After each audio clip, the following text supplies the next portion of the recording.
এই মুভিতে একটা শয়তান ছিল যে বিবাহিত মেয়েদের নিজের জালে ফাঁসিয়ে তাদের সাথে সম্পর্ক গড়ে তুলত। ধীরে ধীরে সে তাদের পুরো জীবনটাই নষ্ট করে দিত। কিন্তু এই গল্পে এমন এক দম্পতি আছে যারা সেই শয়তানের ফাঁদে পড়ে যায়। তবে নিজের বুদ্ধি আর সাহস দিয়ে তারা কিভাবে সেই শয়তানের হাত থেকে মুক্তি পায় সেটাই আমরা আজকে দেখব। গল্পটা শুরু হয় অ্যাচা নামে এক মেয়েকে দিয়ে। কিছুদিন ধরে অ্যাচা অদ্ভুত সব স্বপ্ন দেখছে। প্রতি রাতে সে দেখে এক সুন্দর প্রাসাদের মতো বাড়িতে এক হ্যান্ডসাম পুরুষ আসে আর তার সঙ্গে ঘনিষ্ঠ হয়। সবচেয়ে অবাক করা ব্যাপার হচ্ছে স্বপ্নের ভেতর যা কিছু ঘটছে তা অ্যাচার কাছে একদম বাস্তব মনে হয়, যেন সে সত্যিই সেই মুহূর্তগুলো অনুভব করছে। এচা সেই স্বপ্নগুলো উপভোগ করে, কিন্তু আসল সত্যটা সে জানত না যে মানুষটা তাকে স্বপ্নে দেখা দেয় সে কোনো মানুষ নয়, বরং এক দুষ্ট আত্মা, এক ডেমন। এচা ভাবত এগুলো শুধু কল্পনা, কিন্তু বাস্তবে সেই শয়তান তার বিছানাতেই উপস্থিত থাকত, যার বিন্দুমাত্র টের সে পেত না। একদিন ভোর 4টার দিকে ডোরবেলের শব্দে এচার ঘুম ভেঙে যায়। তখনও সে একই স্বপ্ন দেখছিল। দরজা খুলে দেখা যায় তার সামনে এরিয়েল এসেছে, যে পেশায় একজন সিকিউরিটি গার্ড। নাইট ডিউটির কারণে সে প্রতিদিন দেরিতে বাড়ি ফেরে, আর এই কারণেই তাদের সম্পর্কে বেশ কিছুদিন ধরে টেনশন চলছে। তাদের মধ্যে ছোটোখাটো বিষয় নিয়ে প্রায়ই ঝগড়া হয়। এচা রেগে যায় আর এরিয়েলও বিরক্ত হয়ে পড়ে, কিন্তু তারা জানত না তাদের জীবনে একজন অদৃশ্য তৃতীয় ব্যক্তি ঢুকে গেছে, সেই ডেমনই। সে ইচ্ছে করে এমন সব কাজ করত যাতে তাদের মধ্যে ভুল বোঝাবুঝি আরও বাড়ে। একবার এরিয়েল তার জ্যাকেট ঝুলিয়ে রাখে, ডেমন সেটা নিচে ফেলে দেয়। এরপর এচা ভাবে এরিয়েলই এটা করেছে, আর আবার ঝগড়া শুরু হয়। এভাবে তাদের সম্পর্কের মধ্যে যোগাযোগ আর ঘনিষ্ঠতা ধীরে ধীরে হারিয়ে যায়। এখন তাদের জীবনে শুধু ছিল ঝগড়া, নীরবতা আর দূরত্ব। অফিসে এচা তার সবচেয়ে কাছের বন্ধু লিন্ডার সঙ্গে কথা বলে। লিন্ডা তাকে বোঝায়, শোনো, বিয়ের পর এসব স্বাভাবিক, কিন্তু সম্পর্ক টিকিয়ে রাখতে দুজনকেই চেষ্টা করতে হয়। তোমাকেও তোমার স্বামীর জন্য সেই আগ্রহটা দেখাতে হবে যা তুমি বিয়ের আগে দেখাতে। অন্যদিকে এরিয়েলকেও তার সিনিয়র বোঝায়, স্ত্রীকে অবহেলা করো না, না হলে সম্পর্কটা আরও খারাপ হয়ে যাবে। এরিয়েলও তখন ঠিক করে যে এবার সে নিজে থেকেই সম্পর্কটা ঠিক করার চেষ্টা করবে। পরের রাতে দুজনেই একে অপরের জন্য চেষ্টা করতে শুরু করে। এচা আর এরিয়েল নিজেদের সাজিয়ে নেয়, ভালোবাসায় ভরা কথা বলে, এবং অবশেষে অনেক দিন পর তারা একে অপরের কাছে আসে। কিন্তু ঠিক তখনই ঘরের বাতিগুলো হঠাৎ করে ঝলমল করতে শুরু করে, এবং সেই মুহূর্তে সেই ডেমন আবার উপস্থিত হয়। সে শুধু তাদের চারপাশে নয়, বরং এচার সঙ্গে সমান্তরালভাবে অন্তরঙ্গ হতে থাকে। এখানেই পরিষ্কার বোঝা যায় সেই আত্মা এখন আর এচাকে ছেড়ে যাবে না। পরের স্বপ্নে এচা আবার নিজেকে সেই প্রাসাদের মতো ম্যানশনে দেখতে পায়। সেখানে ডেমন তাকে একটা ফুল দেয় এবং বলে, এখন থেকে তুমি আর কখনো এখান থেকে যেতে পারবে না। ভয়ে এচা দরজার দিকে দৌড়ে যায়, কিন্তু দরজাটা খুলতেই চায় না। হঠাৎ ঘুম ভেঙে গেলে এচা দেখে তার বিছানার পাশে ঠিক সেই ফুলটা পড়ে আছে যা ডেমন তাকে স্বপ্নে দিয়েছিল। সে ভয় কেঁপে ওঠে, কারণ যদি সবকিছু শুধু স্বপ্নই হয় তাহলে সেই ফুল বাস্তবে এলো কোথা থেকে? একদিন রাতে এচা রাস্তার পাশের এক রেস্টুরেন্টে তার ছোট বোন এম্মার সঙ্গে দেখা করে। এম্মা জানায় তার বয়ফ্রেন্ডের সঙ্গে ব্রেকআপ হয়ে গেছে। তখন এচা তাকে বোঝায়, প্রতিটি সম্পর্কে এমন ঝামেলা হয়, কিন্তু সম্পর্ক টিকিয়ে রাখতে আবার চেষ্টা করা উচিত। একে অপরকে আরেকটা সুযোগ দাও, একদম যেমনভাবে লিন্ডা একসময় এচাকে বুঝিয়েছিল। এম্মা তার কথা মেনে নেয় এবং বলে, মা বাবা এখন নাতি নাতনি দেখতে চায়।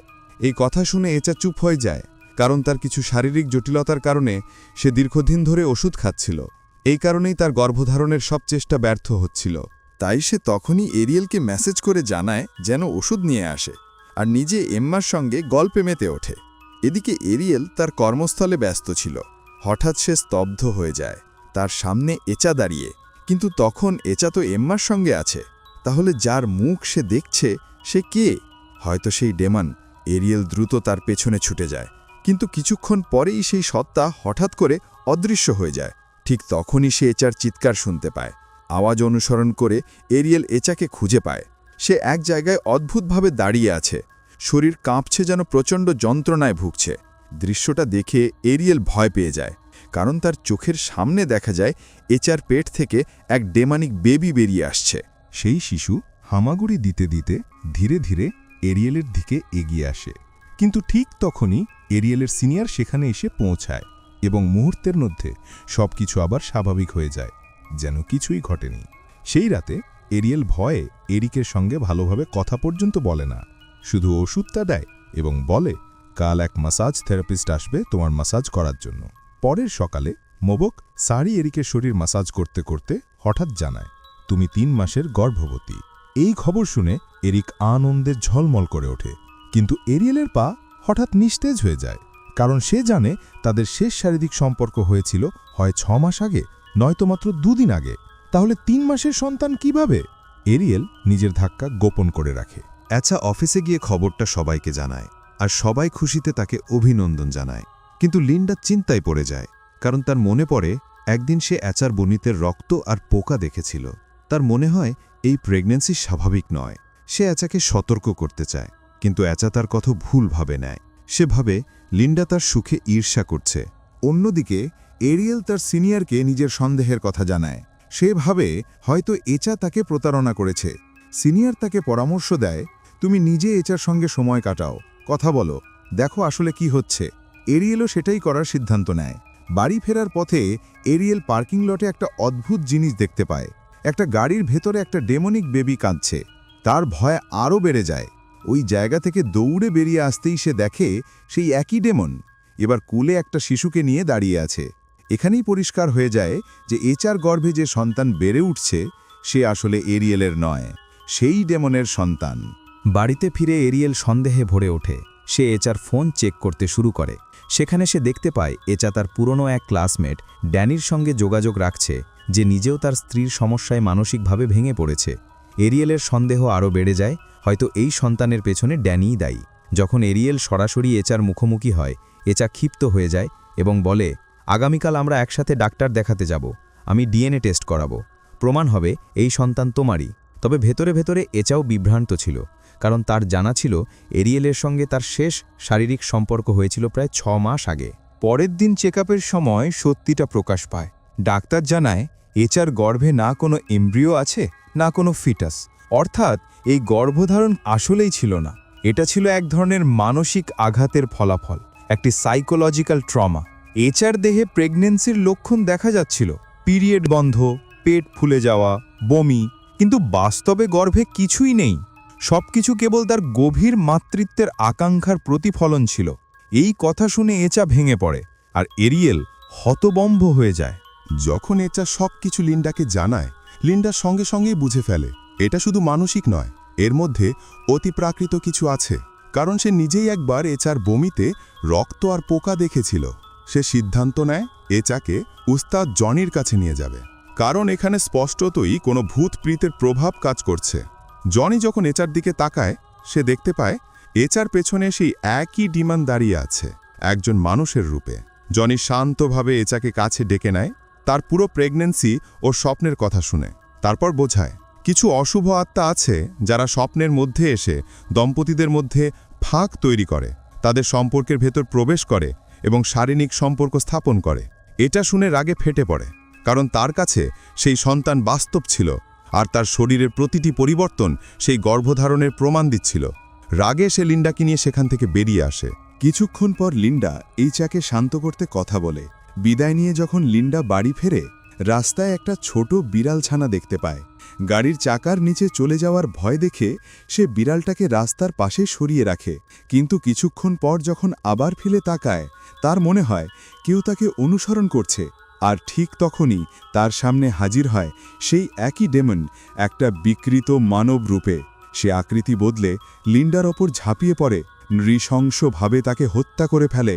এই পুরো ঘটনাটা অ্যাচা আগেই স্বপ্নে দেখেছিল, তাই ঘুম থেকে উঠে ভয়ে ছুটে যায় সেই জায়গায় যেখানে লিন্ডার লাশ পড়ে আছে। সেখানে ভিড় জমে গেছে, আর লিন্ডার রক্তে ভেজা দেহটা পড়ে আছে। ডেমন লিন্ডাকে হত্যা করেছে কারণ সে অ্যাচা আর ডেমনের মাঝখানে বাধা হয়ে দাঁড়িয়েছিল এবং অ্যাচাকে উস্তাদ জনির কাছে নিয়ে যাচ্ছিল। অ্যাচা কান্নায় ভেঙে পড়ে, নিজেকে দোষ দেয়।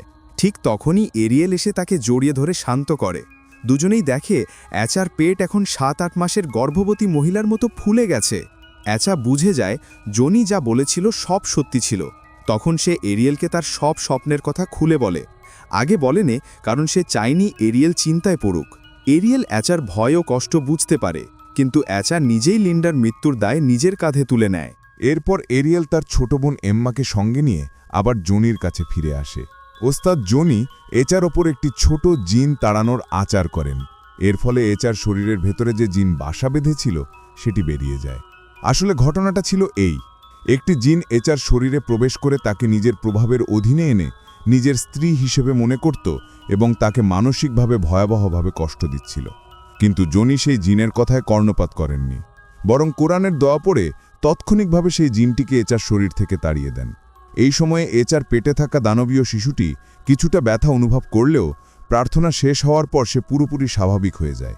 এরপর জনি বোঝান যে এচার উপর আসলে জিন দাসিম নামের এক জিনের কবজ ছিল।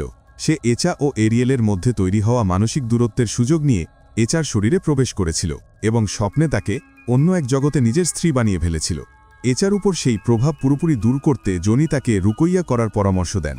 রুকইয়া হল ইসলামী চিকিৎসার এক পদ্ধতি, যেখানে কোরআনের নির্দিষ্ট কিছু আয়াত প্রতিদিন পাঠ করা হয়। পরিস্থিতি অনুযায়ী বিভিন্ন আয়াত ব্যবহার করা হয়।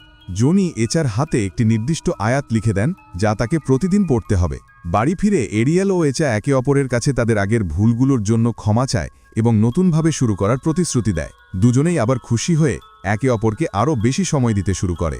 14 দিন কেটে যায়। এই সময়ে এচা কোনো দুঃস্বপ্ন দেখে না। মনে হয়েছিল জিনের সঙ্গে তার সংযোগ পুরোপুরি কেটে গেছে। কিন্তু একদিন যখন তারা বাইরের ডিনারে ছিল, তখন এরিয়েল জানায় যে তাকে অফিসের অন্য একটি ব্রাঞ্চে ট্রান্সফার করা হচ্ছে। সে চাইলে নাও যেতে পারত, কিন্তু সেখানে গেলে বেতন ও সুযোগ দুটোই বাড়বে। তখন এচা একেবারে স্বাভাবিক অবস্থায় ছিল, তাই সে এরিয়েলকে যেতে অনুমতি দেয়। এরপর প্রতিদিন তারা ভিডিও কলে কথা বলতে থাকে। পরদিন সকালে এরিয়েল বাড়ি ছেড়ে চলে যায় আর এচা একা হয়ে পড়ে। একাকিত্বে তার মনে অস্বস্ಥ ভর করে। সে এম্মাকে ফোন করে, কিন্তু এম্মা ব্যস্ত থাকায় আসতে পারে না। এচা তখন জনির দেয়া দোয়াটি পড়ে নিজের সুরক্ষা নেওয়ার চেষ্টা করে।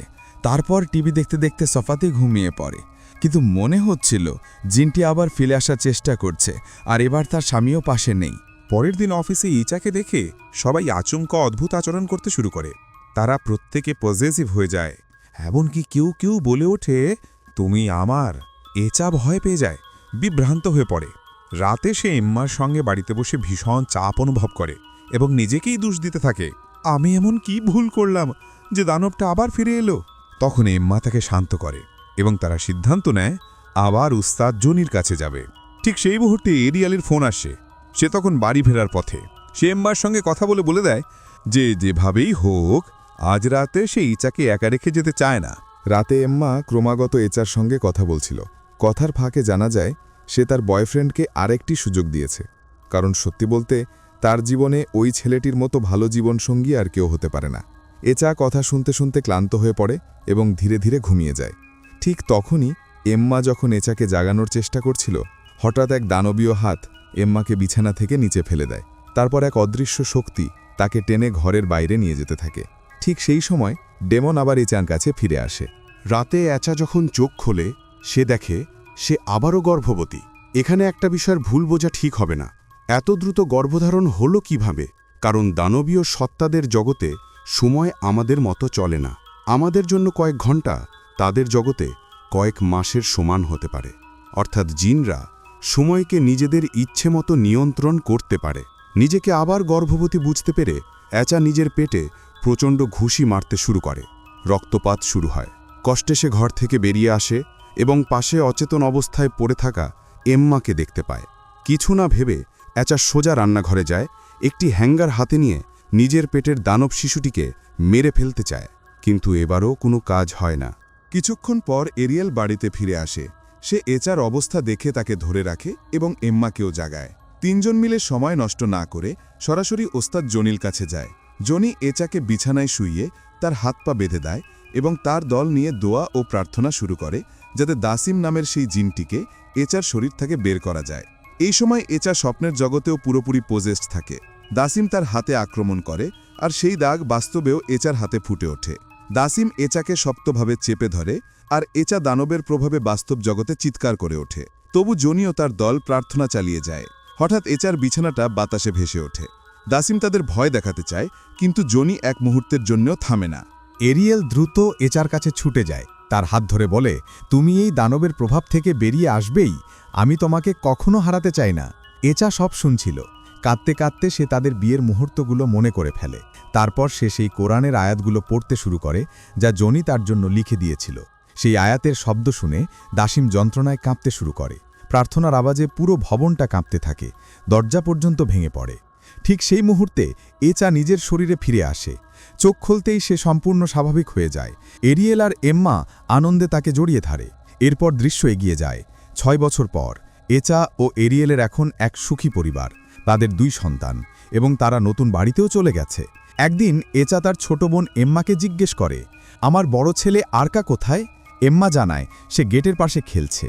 এচা জানালার দিকে তাকিয়ে দেখে ওখানেই দাঁড়িয়ে আছে সেই দাসিম যে একসময় তার স্বপ্নে তাকে দেখা দিত। এম্মা দ্রুত আরকাকে ভেতরে নিয়ে আসে এবং তাকে বলে অপরিচিতদের কাছ থেকে দূরে থাকবে। কিন্তু আরকার চোখে সেই জিনটি একদম নিরীহ মনে হয়। সম্ভবত যেহেতু এচা অনেকদিন দাসিমের প্রভাবে ছিল, তার কিছু শক্তি ছেলের ভেতরেও থেকে গেছে। আর এখানেই শেষ হয় আমাদের এই রহস্যময় গল্প। এই রকম আরও চমৎকার মুভি এক্সপ্লানেশন পেতে বিডি সিনেম্যাক্স চ্যানেলটি এখনই সাবস্ক্রাইব করে পাশেই থাকুন।